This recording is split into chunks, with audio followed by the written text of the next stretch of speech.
이 느낌, 신념 이것들이 사회적 갈등을 만들고 좋을 때는 전쟁에서 이기게 하고 인류가 그걸 아주 무의식화될 모듈로까지 만들어 놓은 거예요. 근데 항상 과잉 적응됐을 때 문제가 되는 거예요. 서양 사람들 어떻게 생각하냐면요, 높은 산 꼭대기에는 용하고 악마가 산다 생각했어요. 그래서 그건 검단의 영역이요. 놀랍죠? 이게 가정입니다. 처음으로 높은 산 꼭대기에 악마가 안 살고 용이 안 산다, 올라가야 된다. 그래서 이 사람 현상을 붙였어요. 가정이 틀렸어요. 궁극은 우연에 대한 과학이에요. 해변가에 넉넉고 석양을 보는 게 더 과학적일 수 있어요. 과학에 대한 가정이 달랐다는 거예요. 사람을 볼 때 쎄한 느낌이 드는 이유는 뭘까요? 느낌에 관한 이야기가 메인이 됐잖아요. 그 느낌을 왜 그렇게 강조하느냐 하면 느낌이 결국은 우리의 행동을 선택하게 하고, 두 번째는 바로 판단력의 근거가 된다는 거예요. 그렇잖아요. 우리가 생각을 한 10가지 이상 해야 그 중에 하나가 행동으로 나가잖아요. 근데 곧장 생각한 대로 행동에 나가는 게 하나가 있어요. 그게 바로 흔히 신념이라고 하잖아요. 그게 신념이 뭐냐 하면 확고하게 정착된, 의식화되지 않는 느낌입니다. 우리가 적극적으로 대화를 해보면 적시 느낌이 생기잖아요. 그럼 우리가 되짚어 물어봐야 돼요. 왜 저런 이야기를 들으면 자기 주장하고 다른 이야기를 듣거나 하면 왜 갑자기 저거 아닌데 라고 갑자기 떠오를까요? 그 말은 뭐냐면 항시 내 브레인 속에는 의식하지 않는 상태에서 작동하는 느낌을 만들어내는 그무엇이 있다는 거예요. 그걸 신념이라고 그래요. 목숨을 버려도 그건 안 버려요. 정치적 신념, 종교적 신념. 그래서 우리 사회의 충돌 양상의 그 가장 밑에 있는 거는 신념 시스템이 충돌하는 거예요. 그래서 신념이라 적고 바로 느낌이라 이야기 읽으시면 돼요. 같은 이야기예요. 결국은 그러면 이 느낌, 신념 이것들이 나쁠 때는 사회적 갈등을 만들고 좋을 때는 전쟁에서 이기게 하고 자기 종교를 전파시키기도 하고 좋은 점이 있기 때문에 인류가 그걸 아주 무의식화될 모듈로까지 만들어 놓은 거예요. 근데 항상 과잉 적응됐을 때 문제가 되는 거예요. 과잉 적용. 그래서 과도한 신념은 궁극적으로 이제 그런 걸 먼저 종교에서 근본주의자라고 하잖아요. 그러면 진짜 위험해져요. 그러면 위험해지기 전까지 우리 판단력을 보호하고 위험해지지 않게끔 하는 그 안전장치, 구체적으로 말하면 어떻게 하면 판단을 잘할까? 우리가 과도한 신념을 적절한 상황에서 제어해서 판단을 잘하게 할 수 있는가? 그래서 그건 오랫동안 관심사였어요, 제가. 그러면 보통 이 행동을 하는 거, 선택을 하고 판단하는 그 기제는 뭐냐 하면 여기서 한 50% 정도가 직관에 의지하잖아요. 직관. 그래? 저 사람 느낌이 안 좋아. 저 사람 왠지 좋은 느낌이 들었어. 직관이잖아. 직관은 장점이 있기 때문에 우리가 계속 갖고 있는 거예요. 항상 그 직관은 조심을 해야 돼요. 굉장히 이게 잘 들은 칼일수록 손을 빌 수가 있다는 거예요. 조심해서 해야 돼요. 그 다음에 속도가 굉장히 빠르면 적각 스물 수 있기 때문에 누구나 애용을 해요. 그렇기 때문에 직관은 쓸 때 항상 안전장치를 먼저 배경을 두고 써야 된다는 거예요. 그럼 직관은 어떤 장점이 있는가? 장점부터 먼저 이해해야 돼요.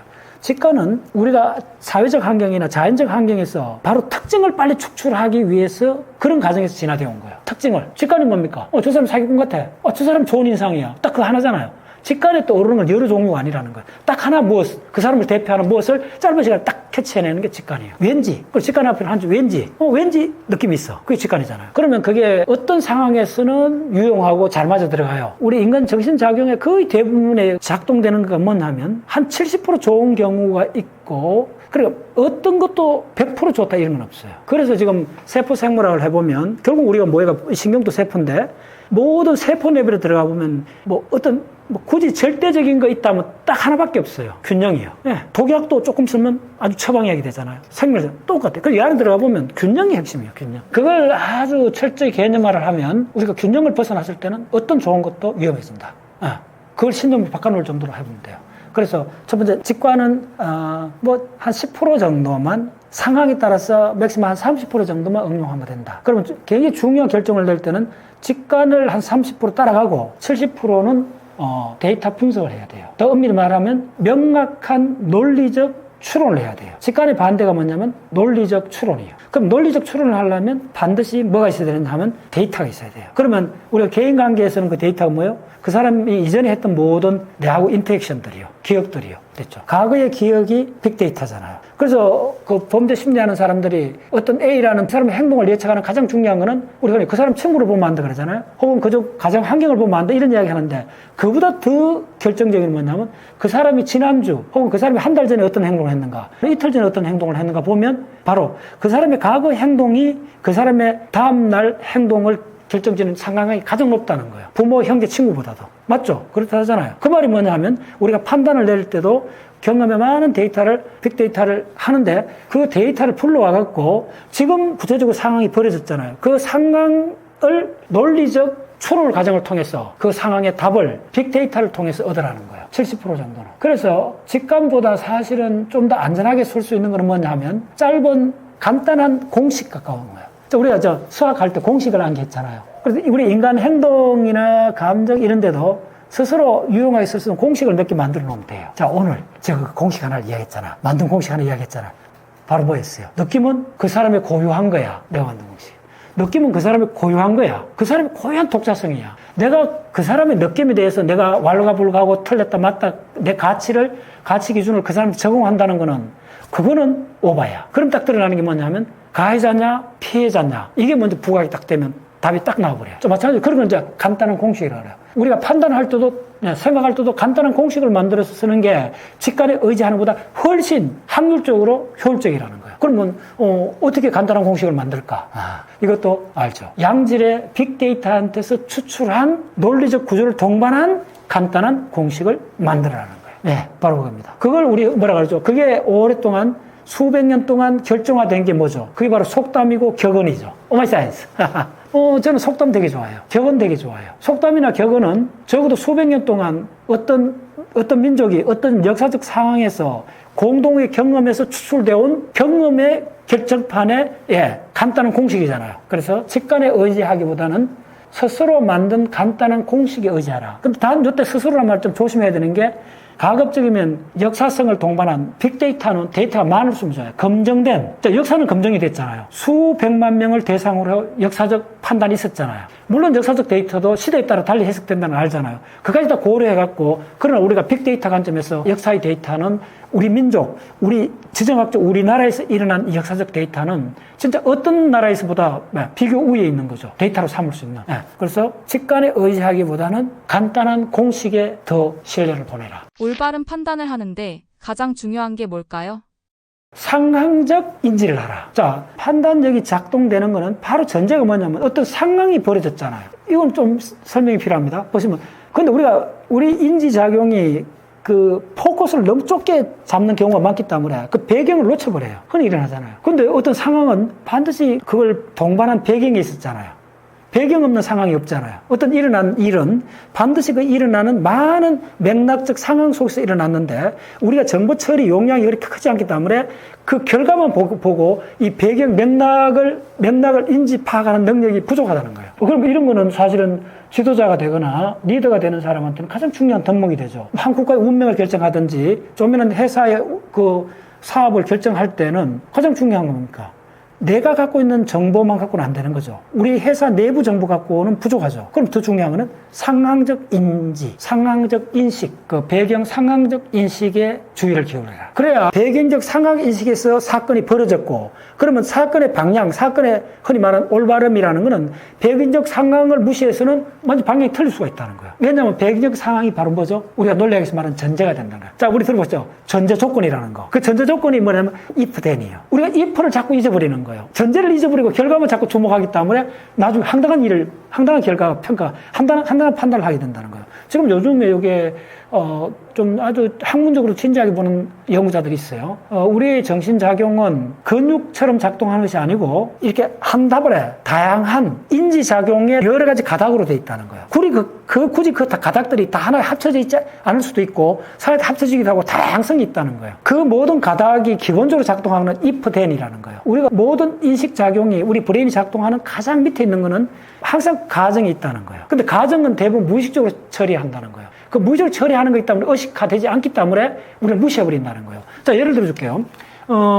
항상 우리가 무의식적으로 처리하는 거는 뭐냐면, 자, 우리가 흔히 새로운 질문을 하기가 왜 어려울까요? 물으면. 바로 질문이 가정하에서 나온다는 거예요. 자, 어떤 기자가 어떤 정치가한테 질문을 한다 해보세요. 질문이 생대로 나올 수가 없잖아요. 그 정치적 가정, 맥락, 전제 조건, 배경 같은 이야기입니다. 그걸 논리학에서 그냥 if라 그래요. 그래서 우리는 가정을 바꾸기 전에, 그래서 가장 위에 있는 게 이쪽에서 뭐라고 하느냐면 if입니다. 요거는 제가 출처를 밝힐게요.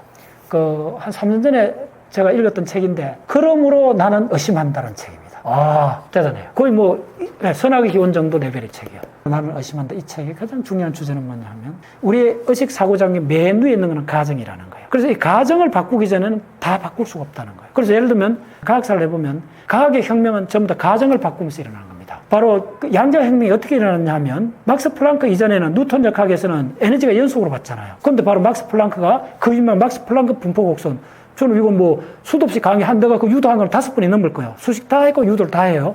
그 유도를 한 시간 정도면 유도를 할 수 있어요. 막스 플랑크 곡선. 근데 그 막스 플랑크 곡선이 유도됐기 때문에 바로 그걸 빅뱅에 적용해갖고 막 우주의 기원까지 다 밝혀내는 어마어마한 분야예요. 노벨상이 한 3번 이상 나왔던 분야예요. 그러면 그 막스 플랑크라는 사람이 양자역학문을 넣고 플랑크 상수를 만들어낸 독일의 이 원로학자가 바로 인류 역사상 최초의 가정을 하나 한 거예요. 그러면 가정을 바꾼 거예요. 자, 가정을 한다는 게 아니고, 잘 들으세요. 우리는 끊임없는 몇 가지 가정 속에서 하는 겁니다. 여러분들 어떤 벽에 뭐가 튀어나오는 그림을 볼 수가 있어요. 벽에 어떤 그림을 사진 찍어 튀어나오게 볼 수 있는 사진을 돌리면 들어가서 보여요. 혹시 그런 그 심리학 사진 본 적 있죠? 많아요. 저 강의할 때 보여주는데. 동일한 사진인데 180도 돌리면 사진이 돌출된 거 들어가서 보여요. 그거 왜 그런 줄 알아요? 그걸 알고도 속어요, 보면. 왜 그러냐면 우리가 가정을 했다는 걸 몰라요. 자, 어떻게 되냐면 벽에 뭐가 돌출했다는 거는 어떻게 하느냐면 돌출했으면 그림자가 밑에 생겨요. 들어갔으면 그림자가 위에 생겨요. 근데 그게 왜 그럴까요? 근데 우리가 그 결과는 아는데 이게 왜 그런지 몰라요. 심리학 간단해요. 태양이 위에 있다는 가정을 우리 브레인이 해버린 거예요. 오케이? 태양이 위에 있다는 걸 의식은 안 해요. 순간적으로 의식은 안 하는데 여기서는 우리가 많은 경험 법칙에서 태양은 반드시 위쪽에 있기 때문에 그림자를 비추면 태어난 물질은 밑에 그림자가 생긴다는 걸 지각해버려요. 우리의 지각은 가정이란 전제를 한 발도 벗어날 수 없는 그 감옥에 갇혀 있어요. 그래서 뭘 바꾸려면 판단력은 바로 이쪽 계열의 이야기인데 판단력이 궁극적으로 건드려야 되는 건 이런 겁니다. 도저히 저 사람을 이해할 수 없어. 그러면 끝까지 한번 토론을 한번 해보세요. 그러면 마지막에 만나는 게 딱 알아요. 대부분 사람 논리 구조가 크게 다르지 않아요. 왜냐하면 우리 같은 환경에서 같은 역사적 맥락 속에서 같은 시대를 살아가면 90% 맥락이 같아요. 그런데도 이해 못하는 사건이 벌어질 때는 끝까지 올라가 보면 마지막에 도달하는 점이 저 사람이 가정한 거하고 내가 가정한 것이 다르다는 걸 딱 알게 돼요. 어머 사이언스. 저는 많이 발견합니다. 바로 그 점이에요. 자, 지금 내가 가정을 하나 했잖아, 나는. 그걸 내가 신념을 바꿨죠. 뭐죠? 느낌은 그 사람의 고유한 것이야. 이게 가정입니다. 이거 증명할 길이 없잖아요. 그리고 이거는 선언적으로 내가 가정해버리는 거예요. 그랬더니 그 다음 모든 문제가 내한테는 해결이 된다고 느껴지는 거예요. 많은 사람이 이 가정을 받아들이면 이런 겁니다. 이게 대충 생각하면 맞는 말이지. 당신 되게 목에 힘주고 이야기하는데 그거 모르는 사람 누가 있어? 라고 하면 그까지 안 가요. 자, 우리가 유클리드 기하학을 배워보면 그거 그렇게 신기한 거 아니잖아요. 하나 예답을 드릴게요. 이거는. 양주동이라는 사람이 있었어요. 들어보셨나요? 지금 30대는 잘 모를 거예요. 그러니까. 그렇게 다른 거예요. 양주동은 지금부터면, 도올 김용욱 선생 같은 분이에요. 그러니까, 지금 살았으면 한 100살 좀 넘었나? 일제시대 했던 우리나라 최고의 그 학자예요. 한국학. 우리가 뭔지를, 그래서 향가 알죠? 향가를 우리나라로 해독했고, 석학입니다. 그 사람이 쓰는 책이 내가 중학교 때, 거의 뭐 한 50년 전에 내가 국어 책에 나왔던 거예요. 중학교 책에. 그게 뭐냐면 그 사람이 충격받은 거예요. 유클리드 기하학을 처음 배우는데 억각이 같다는 걸 증명하는 걸 수학 시간에 배우고 그 느낌을 순수한 한학자, 연립 한학자잖아요. 그 사람이 충격을 받은 거 썼는데 결론은 뭐냐면 서양의 과학이 수학이 왜 출현한다면요. 바로 그 단순한 가정 때문에 출현한 겁니다. 그 공리라 그래요. 평행선의 공리 뭐 다 들어보셨죠? 근데 그건 우리가 동양 문화권에서는 그 당연한 건도 이야기를 하나 그래요. 여기서 달라진 겁니다. 거의 대부분 과학이 왜 서양에서 출현했냐면 우리는 이 가정이란 말 너무 당연하다는 말을 무시해버린 거예요. 그래서 지금 이게 더 궁극적으로 판단력하고 관계 있다는 거예요. 요약하면 뭐냐면 모든 토론이나 뭐 간단한 이야기하는데 오랫동안 해도 도저히 이해할 수 없는 문제가 만날 수가 있잖아요. 도저히 저 사람을 이해할 수 없다면 저 사람도 대학 나오고 모든 걸 다 학고 사회적으로 괜찮은 사람인데 어떤 한두 가지 논쟁이 끝까지 안 나면 그건 90%가 저 사람이 가정하고 있는 거하고 내가 가정하는 원초가 달랐다는 걸 알게 돼요. 그때 그러면 우리는 새로운 가정을 만들어낼 수 있나? 이게 핵심입니다. 우리는 새로운 가정을 만들지 않습니다. 그 새로운 가정은 역사 문화적 산물입니다. 심지어 수천 년 걸릴 수 있습니다. 그게 우리 머릿속에 맨 밑바닥에 장착이 돼갖고 생리적으로 갖고 나온다 생각하시면 됩니다. 그래서 우리가 그걸 우리가 빈 서판으로 태어나는 것이 아니고 이전 그런 몇 가지 그걸 미리 배선받아 나온다까지 지금 주장하고 있어요. 오케이? 그래서 판단력은 그거의 마지막 드러나는 현상입니다. 당신이 어떻게 판단할까요? 가정을 바꾸면 판단이 바뀌죠. 오마이 사이언스. 됐죠? 끝. 명확하죠? 자, 천둥성 지도를 지구가 도느냐, 지구가 움직이냐, 태양이 움직이냐, 그 얘기잖아요? 그걸 가정으로 바꿔놔보세요. 가정을 바꿔버리면 모든 게 바꿔버려요. 그래서, 자, 판단력은 뭐에 부분 집합이 있냐면 그 뿌리가 있다는 거예요. 가정 위에는 없습니다. 그래서 서양에서 사이언스가 출현하고는, 서양은, 자, 실험이 뭡니까? 우리가 공대생들은 물리학이나 자연과학이나 공학으로 박사학위나 석사를 하면 지도교수한테 기가 아프도록 듣는 이야기가 뭐냐면 실험의 가설이 뭐냐 이 말을 들어요. 너가 가설을 세웠느냐. 그러면 서양의 사이언스나 공학은 가설에서 시작합니다. 그럼 가설은 뭐예요? 설정하는 거예요. 내가 인위적으로 설정하는 거예요. 그러면 지구가 둥글다고 아주 단순한 일, 지구가 둥글다고 설정해 보는 거예요. 그러면 대항해를 할 수 있다는 거예요. 자, 그러면 이런 거예요. 신대륙을 서양에서 먼저 들어갔잖아요. 그러면 자, 그런 이야기를 한다면 그러면 왜 그 사람들 갔을까? 이게 과학혁명하고 지리상의 발견이 사실은 같은 맥락 속에서 지구에 출현하게 되는 겁니다. 그게 바로 가정을 건드린 겁니다. 그래서 수학이나 모든 자연과학이 위에 올라가면 딱 하나의 원뿌리가 있다는 거예요. 가정을 바꿔야만이 새로운 질문이 가능합니다. 오마이사이. 가정을 예를 들어 구체적으로 볼게요. 이거 물리학을 해보면 명확해요. 그리고 인간 사회에서보다는 자연과학을 하면 전부 다 그런 세계예요. 동양과 서양의 차이는 어디서 왔을까요? 서양에서는 왜 실험이 출현했어요? 동양 사회에서는 실험이라는 게 희박해요. 서양에서는 실험을 하잖아요. 실험이 뭡니까? 가정이 있기 때문에 실험을 하는 겁니다. 실험이 뭡니까? 실제 해본다는 말이잖아요. 실제 경험을 해본다는, 실제 측정을 해본다는 말이잖아요. 그 말은 무슨 말이에요? 그걸 하기 전에는 그걸 할 수 있는 동기가 뭐냐면 뭘 실제로 해본다는 말이에요. 뭘 실제로 측정해본다는 말이에요. 당신이 가정했는 게 맞는지 틀린지를 실제로 해본다는 말이에요. 오마이 사이언스. 됐죠? 어마어마하게 중요한 내용입니다. 저는 이 포인트에서 서양과 동양이 갈라졌다 보는 사람입니다. 이게 서양 사람이 내린 판단하고 동양 사람이 상당히 다를 수 있습니다. 현상적으로는 비슷한데 끝까지 올라가면 상당히 달라요. 그래서 이 판단력의 문제는 순수 판단력 해갖고 칸트 이야기까지 빌릴 필요 없이 이 판단력은 뭐의 하부 집합이냐면 가정의 하부 집합입니다. 가정에서 파생돼 늘어오는 첫 번째 아들이 바로 판단력입니다. 그럼 판단력을 바꾸고 싶으면 궁극적으로 가정을 바꿔라는 거예요.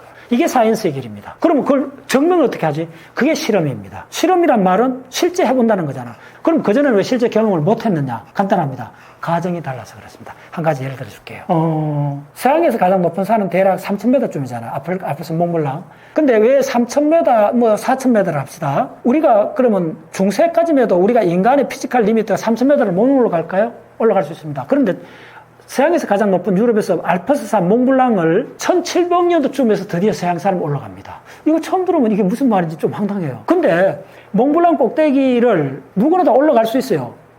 대략 3,000m 같으면 조금 운동하는 사람, 조금 하는 사람도 다 올라갈 수 있잖아요. 그게 인간의 한계 정도는 아니잖아요. 8,000m쯤 되면 6,000m쯤 되면 인간의 한계다 볼 수 있는데, 근데 왜 3,000m를 유럽 사람이 못 올라갔을까요? 지난 2,000년 동안. 바로 가정이 달랐습니다. 오마이 사이언스. 서양 사람들 어떻게 생각한다면요. 높은 산 꼭대기에는 용하고 악마가 산다 생각했어요. 그래서 그는 검단의 영역이요. 자, 놀랍죠? 이게 가정의 힘입니다. 그래서 처음으로 올라간 사람이 누구냐 하면 바로 약초꾼하고 수정 줍는 사람이 올라갔어요. 근데 그게 왜 올라가게 됐나 하면 유명한 지질학자가 소시르라는, 그 은하학에도 소시르가 있고 그만큼 또 유명한 지질학자가 있습니다. 소시르는 학자가 서양에서 처음으로 높은 산 꼭대기에 악마가 안 살고 용이 안 산다. 올라가야 된다. 그래서 이 사람 현상을 붙였어요. 먼저 올라가는 사람한테 상금을 주겠다. 헌상금을 붙여갖고. 그래서 그 용기를 얻어갖고. 그 전에 감히 못 올라갔는데 올라간 사람이 약초꾼하고 수정 주는 사람이 올라갔어요. 그래서 나는 안 가봤는데 여러분 몽블랑에 가면 그 두 사람이 동상이 있습니다. 그만큼 이 가정이라는 게 중요합니다. 우리는 가정을 하는 게 아닙니다. 우리가 선택하는 게 아니라는 거예요. 오마이 사이언스. 가정은 우리가 물려받고 늘어온다는 거예요. 자, 우리 한반도의 역사, 고조선부터 지금 6.25를 겪고 이게 농축된 지정학적 이런 모든 상황들이 맨 위에 대전제로서 가정으로서 우리는 받고 태어난다고 생각할 정도로 생각해야 돼요. 그래서 우리나라 사람 판단하고 다 다르다는 거예요. 다른 민족하고는. 두 번째는 뭐냐면 그것을 우리 사람이 판단을 해요. 자, 그 다음에 어떻게 되느냐 하면 그러면 이게 이제 구체적으로 우리가 이걸 깨달았을 때 우리 일상생활에서 어떻게 하면 판단을 잘하느냐. 그러니까 모든 판단력은 가정에서 나왔다고 명확해졌어요. 그러면 내가 가정을 선택할 수 없다. 근데 한 가지 할 수 있는 거는 내가 가정을 바꿀 수는 있다는 거예요. 어려워요. 진짜 어려워요. 제가 오늘 가정을 하나 바꿨던 거예요. 내가 다른 사람의 느낌이 돼서 왈가불가 할 수 있다고 오랫동안 생각했는데 그야말로 가정을 하나 바꾸면 많은 사람이 논쟁에서 빠져나올 수가 있다는 거예요. 상처를 안 줄 수가 있다. 최소화할 수가 있다는 거예요. 그래서 이거는 엄청나게 파워풀한 이야기입니다. 그래서 이걸 구체적으로 한 개인의 삶에서 판단력이 필요할 때마다 어떻게 하냐면 내가 틀렸거나 타인이 틀렸다 생각하지 말고 저 사람의 논리 구조나 이 논리 구조도 다 따라갈 수가 있어요. 그건 선정적이기 때문에 추론 다 할 수 있어요. 근데 궁극적으로 안 된 거는 그 논리 구조, 그 사람의 질문, 그 사람의 모든 논리 구조가 어디서 나왔나 보면 그 사람의 가정에서 나왔다는 거예요. 자, 그러면 우리가 정치적 신념이 다르면 다른 가정을 하고 있을 수 있어요. 종교는 명확하죠. 한 사람은 신이 없다고 가정했고 한 사람은 신이 있다고 가정했기 때문에 끝없는 논쟁, 이건 끝없는 논쟁이 될 수밖에 없어요. 그걸 정확히 깨달아야 돼요. 그러면 우리가 대화를 하려면 새로운 질문을 갖고 가는 것보다 새로운 가정을 갖고 가는 게 좋다는 거예요. 오마이 사이언스. 네, 우리는 항상 그래야죠. 새로운 질문을 갖고 가라는 말을 하잖아요. 그게 뭐 그나마 괜찮은 이야기인데 그보다 더 중요한 거는 당신이 그 질문이 어떤 가정에서 나오는 걸 살펴보라는 거예요. 그 가정이 다르면 끝없는 질문의 답이 다 달라진다는 거예요. 중요합니다. 이 메시지 중요합니다. 가정을 바꾸면 질문이 달라져요. 우리가 새로운 질문을 할 수 없잖아요. 그래서 들어보면 참 재밌어요. 많은 질문을 받아보면 질문이 뻔해요. 그 많은 질문이. 왜냐하면 공통의 가정을 하고 있는 거예요. 대표적으로 과학계에서 이런 거 있어요. 우리 브레인은 10%밖에 안 쓴다는데. 참네. 진짜 황당한 가정을 하고 있는 거예요. 말이 안 되는 가정을 하고 있는 거예요. 그거 아닙니다. 그래서 판단력은 전적으로 한 90%가 논리적 구조도 다 이해를 할 수가 있어요. 생각도 서로가 어느 정도 다 따져볼 수 있어요. 그게 어려운 거 아니에요. 다 따져보는데 마지막에 만나는 게 적어도 몇 년 동안 상대를 이해 못했다면 저 사람이 가장 뿌리에서 어떤 가정을 하고 있는가 살펴보세요. 그럼 그 사람은 이렇게 돼 있을 거예요. 몇 가지 고정된 가정을 하고 있어요. 저도 섬찟할 때가 많아요. 저는 어떤 가정을 많이 하고 있느냐 하면 인문 철학하는 사람은 뭐 그대로 이야기할게요. 과학적 엄밀성이 좀 부족할 수 있구나. 이런 가정이 어느 정도 뭐 상식적으로 이야기를 할 수는 있잖아요. 근데 그 가정을 과잉으로 적용하면 위태로워져요. 그리고 또 반대쪽으로 인문 철학하는 사람은 과학을 왠지 접근할 수 없고 아름답지 않고 딱딱하다고 가정해버리는 거예요. 그래서 과학에 못 들어오는 게 너무 많아요. 참 생산적인 이야기 중요합니다. 이런 자료를 본 적이 있어요. 해변가를 이렇게 서양물에 아름답게 산책하는 그림을 보여주고 그 다음에 군대가 제식 훈련을 쫙 바둑판처럼 하는 두 그림을 사진을 보여주고 이런 질문을 해요. 어느 게 어떤 논리적이고 과학적이냐 물으면 직관적으로 다 우리는 질서정연히 바둑판처럼 행진하는 이걸 보고 과학적이라 생각해요. 가정이 틀렸어요. 궁극은 우연에 대한 과학이에요. 해변가에 넉넉고 석양을 보는 게 더 과학적일 수 있어요. 과학에 대한 가정이 달랐다는 거예요. 오마이 사이언스. 그래서 우리가 얻고 싶은 이 판단력은 가정의 전제 조건 속에만이 존재하는 게 판단력이다. 그래서 판단이 헷갈릴 때는 오랫동안 숙고했는데 뭐가 해결이 안 될 때는 내가 가정한 게 과학자 같으면 그 가정이 누구 손을 들어줘야 이길 가정일까요? 자연이 손을 들은 쪽으로 가정을 해야 돼요. 오마이 사이언스. 그래서 지금 슈퍼스트링 이론이 나왔잖아요. 평행 우주론이 나왔잖아요. 근데 아직 실험 결과가 없잖아요. 그러니까 아무리 그쪽에 판타스틱한 이야기를 해도 주류 과학에서는 크게 안 흔들리잖아요. 이해됐나요? 이제 이걸 다 이해할 수 있는 거예요. 주류가 왜 형성됐는가를 이해할 수가 있어요. 그래서 왜냐하면 과학에서는 실험적 증거가 나오기 전까지는 과학계가 크게 움직이지 않아요. 이게 왜 그러냐면 실험 증거는 실험이라는 게 뭐죠? 가정을 검증하는 과정이 실험입니다. 그러니까 실험의 대표적인 정확히 이해하셔야 돼요. 가정을 검증하는 과정이 실험입니다. 그래서 엄밀하게 해서 동양 사회에서 가장 부족한 게 실험 정신입니다. 근데 우리가 이게 지금 최근 갓난애들을 조사해봤더니 바로 갓난애들이 과학자처럼 가정을 세우고 실험을 한다는 거예요. 실제로 다 찍어 먹어봐요, 애들은. 만져봐요. 자기 감각으로, 자기 몸으로 측정해본다는 거예요. 이게 사이언스예요. 뭘 측정해보느냐 하면 자기가 예측했던 걸 측정해보는 거예요. 온몸으로. 이게 갓난애들이 먼저 음식물에, 뜨거운 물에도 먼저 손이 가본다는 게 이게 바로 과학자는 뭐냐면요. 60대 돼도 어린애가 될 수 있는 사람이 과학자입니다. 실험하는 사람. 실험이 바로 가정을 검증하는 과정이 실험입니다. 다시 요약해드리면 바로 그래서 내린 판단은 자연이 손을 들어주는 판단이에요. 오마이 사이언스. 과학은 뭐예요? 우리가 인간의 삶은 궁극적으로 자연 속에 살잖아요. 누가 손을 들어줘야 돼요? 기후변화, 해류의 순환 사이클, 지구의 온난화, 이 모든 문제가 자연에서 일어나는 일이잖아요. 이 모든 문제는 물론 인간이 많이 개입하는데 이 모든 문제를 보는 마지막 판단의 기준은 자연이잖아요. 그러면 자연이 어떤 가정을 했는가, 자연이 내린 가정이 뭔가를 생각해야 돼요. 그래서 요약하면 판단력을 어떻게 키울 수 있는가. 판단력은 가정에 종속돼 있다. 그 다음에 그걸 동반해서 짧은, 언제든지 쓸 수 있는 직관을 대체할 수 있는 짧은 공식을 만들어 써라. 세 번째는 뭐냐면 항상 이걸 적용할 때 상황을 인식하라. 유튜브에 대해서 어떻게 생각하시나요?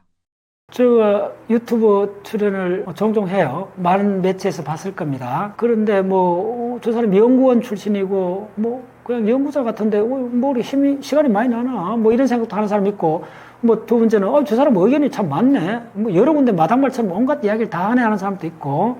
자, 그거는 이렇게 보시면 됩니다. 저는 어떤 생각을 하고 있냐면, 요거는 이제 우리가 판단력이나 오늘 느낌 뭐 이런 이야기를 쭉 했었는데, 궁극적으로 그걸 다 모으면 우리가 좀 더 삶을 다양하고 창의적으로 살고 싶은 거잖아요. 뭐 같은 계열입니다, 사실은. 그러면 다양하고 창의적으로 산다. 이거는 굉장히 큰 주제인데 간단히 요약해드리면 이쪽에 연구가 많이 됐습니다. 이쪽에 한 가지 이 많은 연구 결과가 가리키는 건 뭐냐면 창의적인 사람들의 특징은 다작이라는 겁니다. 시인이 됐든 화가가 됐든 작품을 많이 남겨야 된다는 겁니다. 저는 과학문화 운동을 하는 사람입니다. 그러면 어떻게 했어요? 많은 이야기를 해줘야 돼요. 조금 아무리 엑기스만 있는 핵심만 있는 이야기를 한두 개 했다 합시다. 그러면 그거에 그 취향이 맞는 사람만 뭐 좋아요 하고 끝날 수 있어요. 그래서 저는 가급적이면 내가 공부한 다양한 측면을 많은 주제를 갖고 다양하게 이야기하고 싶어요. 결국은 양이 질을 결정합니다. 이게 핵심 멘트입니다. 양이 질을 결정합니다. 이거는 많은 창의성 연구자들이 다 이구동성으로 많은 결과가 이야기했습니다. 아무리 독창적 천재라 해도 몇 개 작품을 남긴 경우는 생명이 그렇게 크지 않습니다. 피카소가 얼마나 많은 작품을 남겼어요? 예. 내가 흔히 얘기하는 게 아인슈타인 같은 사람이 편지를 몇 통 쓴 줄 알아요? 연구 다른 측면으로 할게요. 한번 조사해보세요. 아인슈타인이 제가 다른 조사를 봤더니 아마 편지를 한 5,000통 정도 썼어요. 찰스 다윈은 편지를 몇 통 썼는지 알아요? 아마 한 7,000통 정도 썼을 거예요. 그래서 처음에 이게 되게 황당했어요.